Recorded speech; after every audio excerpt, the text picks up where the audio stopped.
Like Wes Watson, he ain't never been a max security. Like dudes like that are fake as shit, bro. Like he got whooped on a minimum security yard before he got out. And you can't go to the shoe program and go to a minimum security yard. Like I was in the shoe program. He got jumped on a minimum security yard before he got out for being a drug addict. I don't care if he was doing drugs in prison. So was I. There's nothing wrong with that. Just say it. You know what I'm saying? You're a multimillionaire, bro. Like just be real. I was a drug addict in prison. I didn't run. I wasn't in the shoe program. Real tough guys don't talk like he does all day long on Instagram. So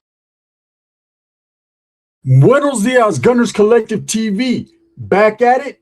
You already know. Like a torta with some snack habits. Bye up. Bye up. Let's get to that intro.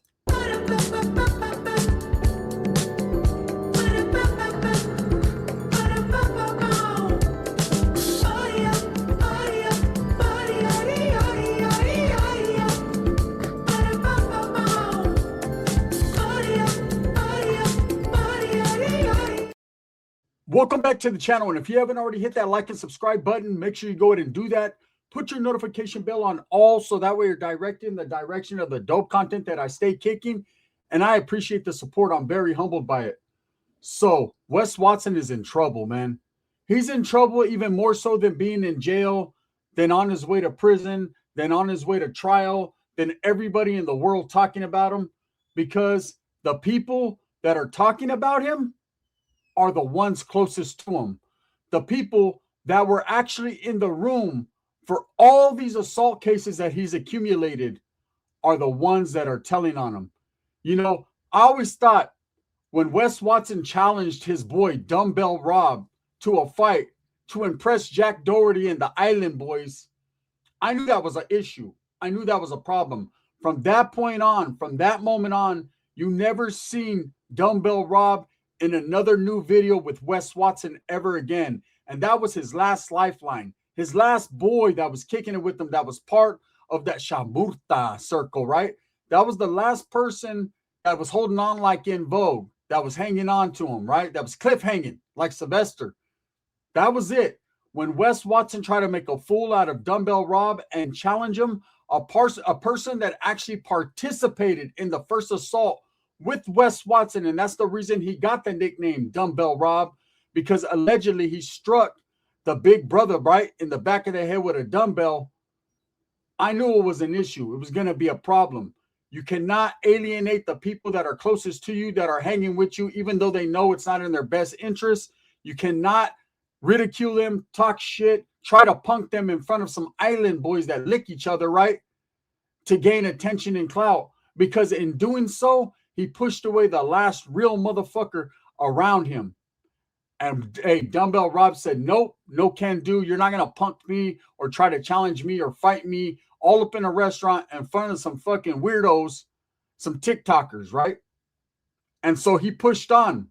And in doing so, I always thought to myself, wow, Wes, that's the last person you want to anger, because if he decides, and I'm not saying Dumbbell Rob is a rat, but if he decides to tell the true story of what really happened, what we didn't see off camera, right? Man, I'm going to tell you, it could be all bad for Wes. Of course, I'm not going to put a jacket on Dumbbell Rob and say that he's going to say anything in that first assault case, but damn, he definitely would be an instrument or tool that the district attorney could use to turn on Wes, and him having bad blood and not feeling the way Wes dismissed him, treated him, disrespected him in front of the whole restaurant.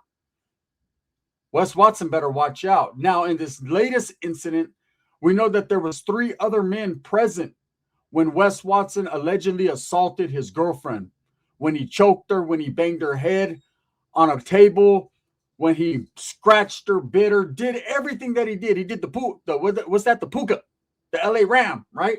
And started biting on her. He did some bad shit to this woman. It's not to be made light of. It's not funny. It's real. It's domestic violence, right? And anytime that you do domestic violence, especially if you're a big grown man with muscles like Wes Watson, even though Wes Watson was shrieking at the time, he's still much bigger, not taller, but much bigger than this girlfriend, this young woman. You know, anytime you do something like that, you're a piece of shit. That's the only category that they have for you. That's the shelf they put you on. And for these 3 other grown adult men, one being a bodyguard for Wes, meaning he's probably a bigger dude, and the other 2 being hangers-on or part of the entourage of Wes Watson, to have sat there and literally actually restrained her from leaving the home, from actually blocking the doorway so she couldn't get away from this maniac, right? To sit there and watch Wes Watson do this to this woman repeatedly. They are just as bad, if not even more so guilty than Wes. You know, and if the shoe fits, fucking wear it. Even if it doesn't, their foot's all crammed into that crock. They were there. They knew what was going down. They turned the cheek, or they literally sat there and watched a young woman in distress crying because they wanted to impress Wes, or Wes was the bag. Now, look, I've been around a lot of homeboys in my lifetime that have done a lot of fucking wicked stuff, right? Things that I haven't approved of, or maybe I wouldn't do. But as a grown man, to sit there and watch another man put hands on a woman, your first instinct is to intervene. You know, I remember one time I was at a Denny's restaurant. I had just got off work. I had worked graveyard shift. It was early morning, man. Early morning. We got off a few hours early. Usually we'd get off about 6 in the morning. They let us off about 3. There wasn't nothing to do at the shop. And I say, you know what? I'm going to pull into Denny's and go get me that motherfucking Slam Grand. What is it called? The Slam Grand? I know it's called the Grand Slam, right? I was seeing where your head was at. But I went to go get me a little Grand Slam. And as I'm pulling into the parking lot, sure enough, someone's got to fuck up my morning, right? There's a man and a woman coming out of the restaurant, and the man is pushing on her, choking the woman, treating her pretty bad. Now, I could have just minded my own business. It was none of my business. Usually domestic violence issues, I don't like to get involved in because I've had some bad situations where I've seen men and women get into it, and you try to intervene and help the woman, and next thing you know, she's jumping on your back, scratching your eyes out because she loves them so much, right? But in this case, I could see that this woman was in distress. She needed some help. So my first instinct as a man was to intervene, even though I know you never know what you're getting involved in. This man could have a weapon. This man, you know, for love, people do anything, especially psychotic and crazy love, toxic love, right? But of course, you know, a man got to be a man. So I intervened. And I told the dude, why don't you kick fucking rocks before I kick your face in? And he hesitated for a minute and gave me the eye of the tiger and looked like he wanted to bite on me and do some crazy shit. But I wasn't going out like that, right? I made sure that the woman was protected because as a man, isn't that what we're designed to do? Protect women, not beat them? So, of course, he had a lot of harsh words for me. I wasn't in the mood, man. I just wanted to get some eggs and shit. And he ended up jumping in his whip and leaving, saying he'll come back and he's going to bring a gun and all these different types of things. I told the woman, you know what? There's 2 decisions that need to be made here. 1, are you going with them or do you need me to drop you off somewhere? And 2, Denny's doesn't look too good. I think I'm going to go to IHOP, right? And that's how that situation played out. I ended up fucking taking off. I gave her a ride to one of her friends or sisters or whoever the hell it was down the street. And I'm not going to lie, she was looking good, but at the situation she was in at that point in time, who am I as a man to do that, right? Men do a lot of things. We'll break up a fight, we'll help a woman, but at the same time, we're looking, right? That was that. I tell that story, I say that to say this. That's just a man's natural instinct. For these 3 individuals to sit there and watch Wes Watson beat this woman repeatedly to the point where she's black and blue and has bruises and blood dripping out of her head, it's just crazy, right? So there's a lot of rumors going around concerning this case. And one that's going around that I was able to kind of nail down by talking to somebody over the weekend was that one of these guys, if not 2 of them, have already flipped on Wes Watson. What does that mean? That means Wes is definitely in trouble.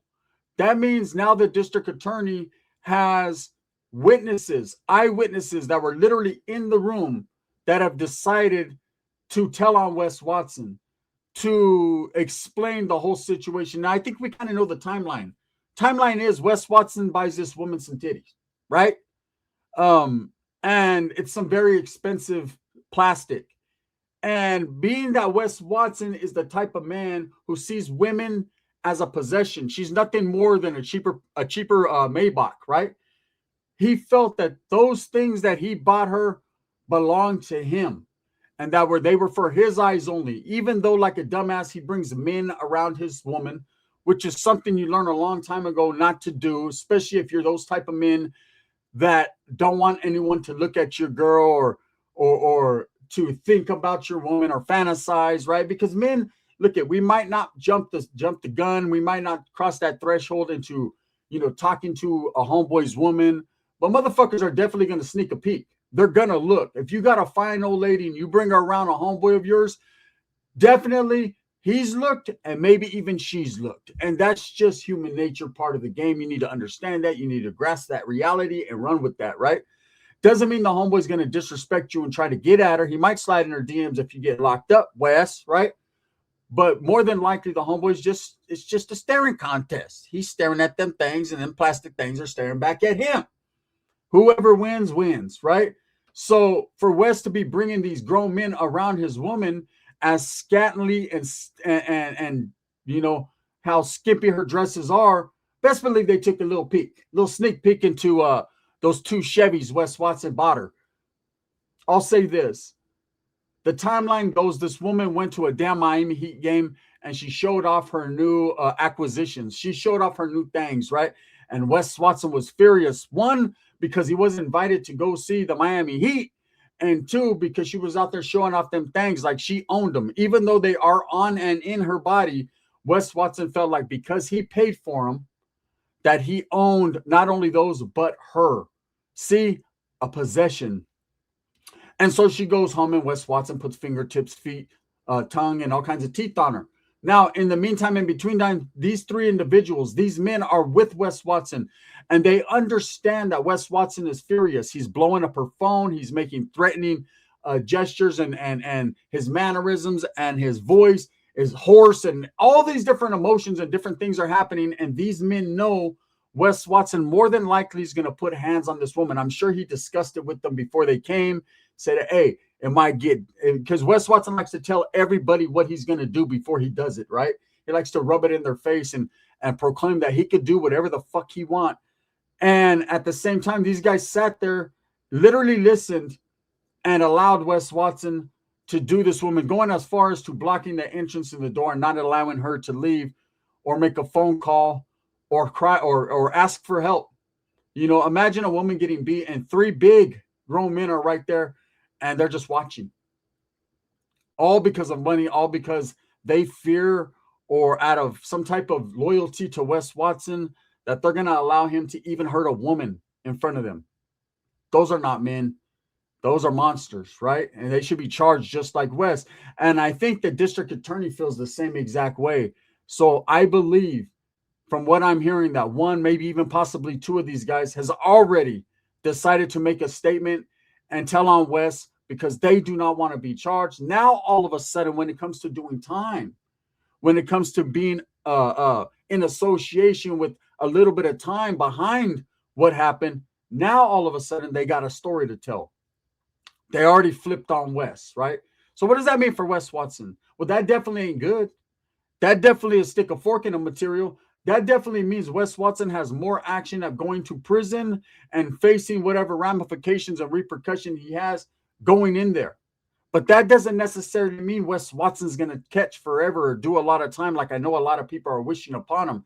Because there are a lot of content creators and people that got Wes's whole fucking shit in their mouth and who've had Wes in their mouth for years and years and years that are like wanting to party that he's locked up, but not realizing at the same time, once he is incarcerated, once he is in prison, you know, you can't talk about him no more. There's no more Wes Watson to discuss.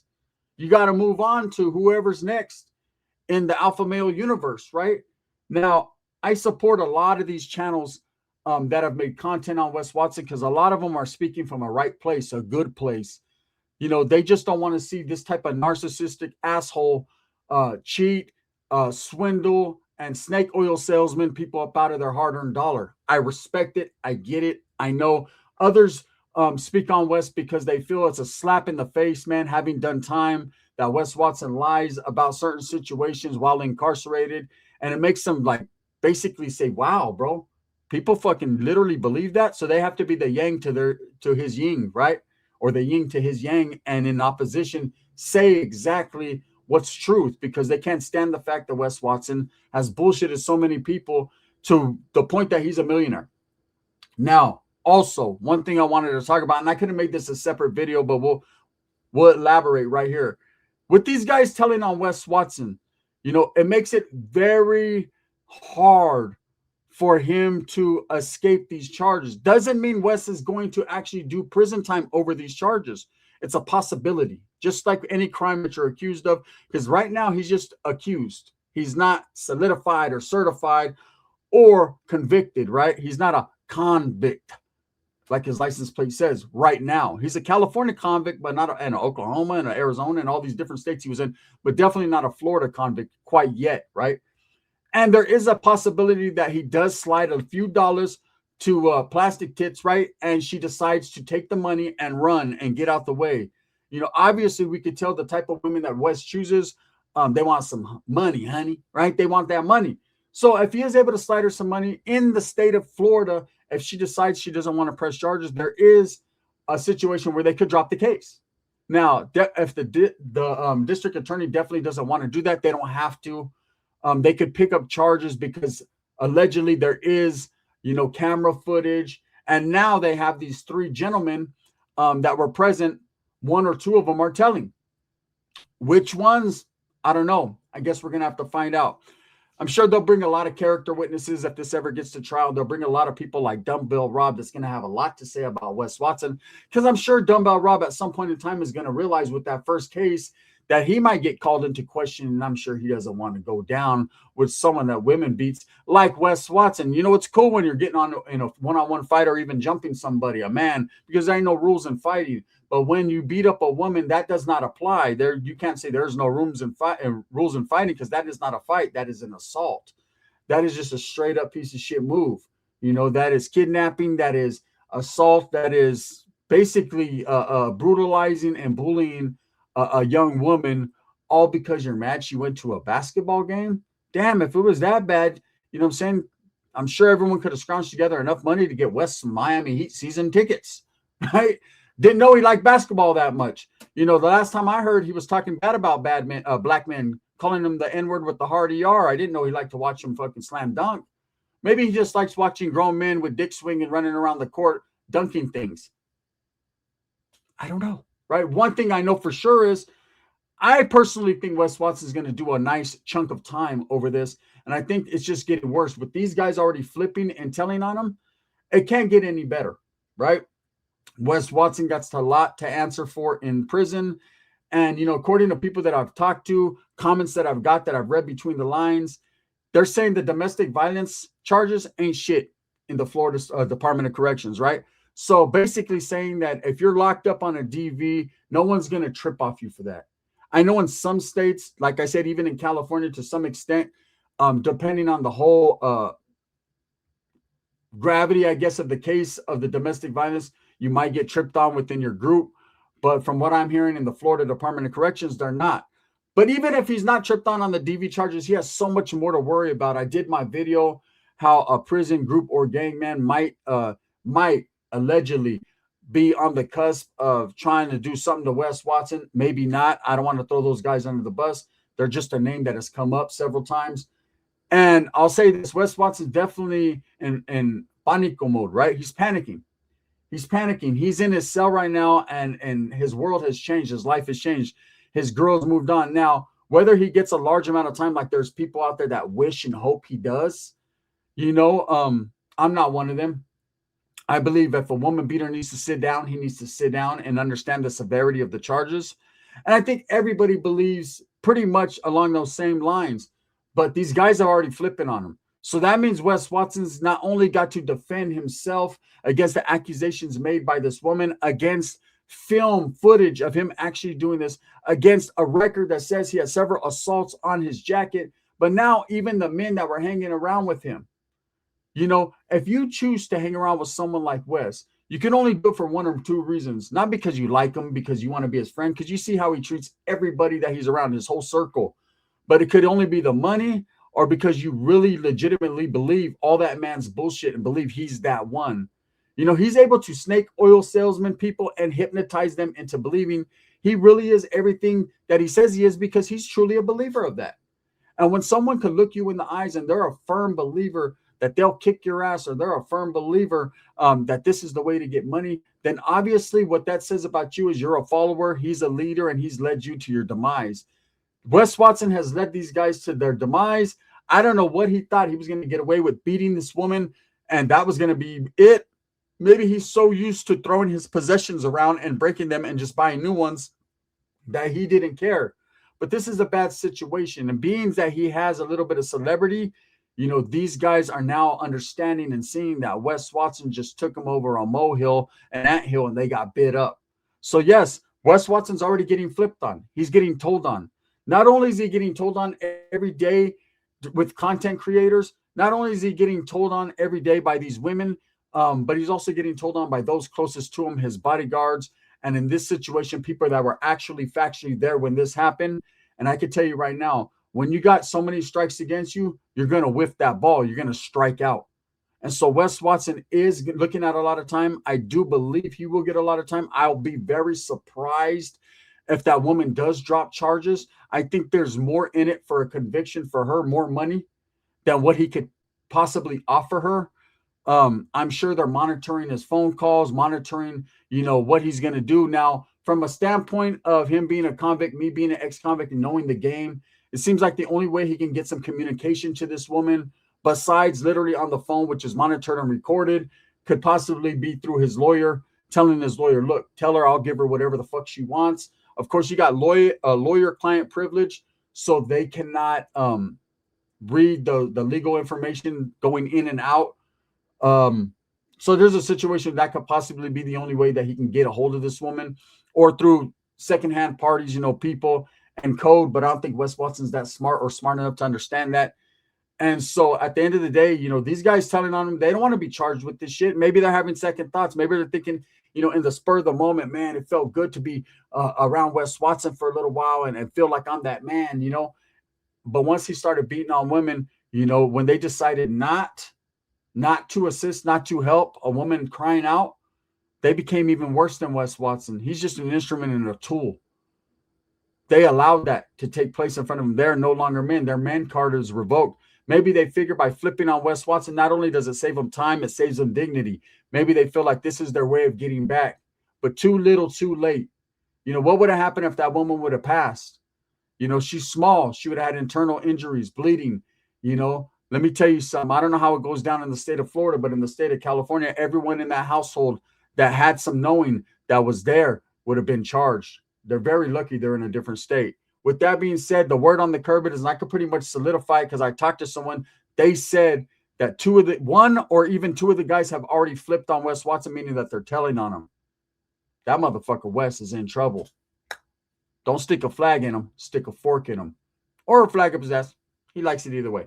Thumbs up or thumbs down. Heavy's going to be the head that wears the crown. I'm going to continue to strive, struggle, and strive for what I honestly and truly believe in. That's the betterment of all people. This video is sponsored by Vario Liquors in Turlock, California. If you're ever in the area, pull up to the Vario Man and go get you something icy and slushy and cold to drink. Also, by Sticks and Stones Yard Service in Tucson, Arizona. Make sure you Google them if you're in the Tucson area, and the homie will pull up, give you an estimate, and hook you up. That I promise, man. We need to support in this economy our small local raza businesses. Thank you. This is the gun. Wes Watson's people telling on him, type of people hangs with, I'm not even surprised. Bang, bang.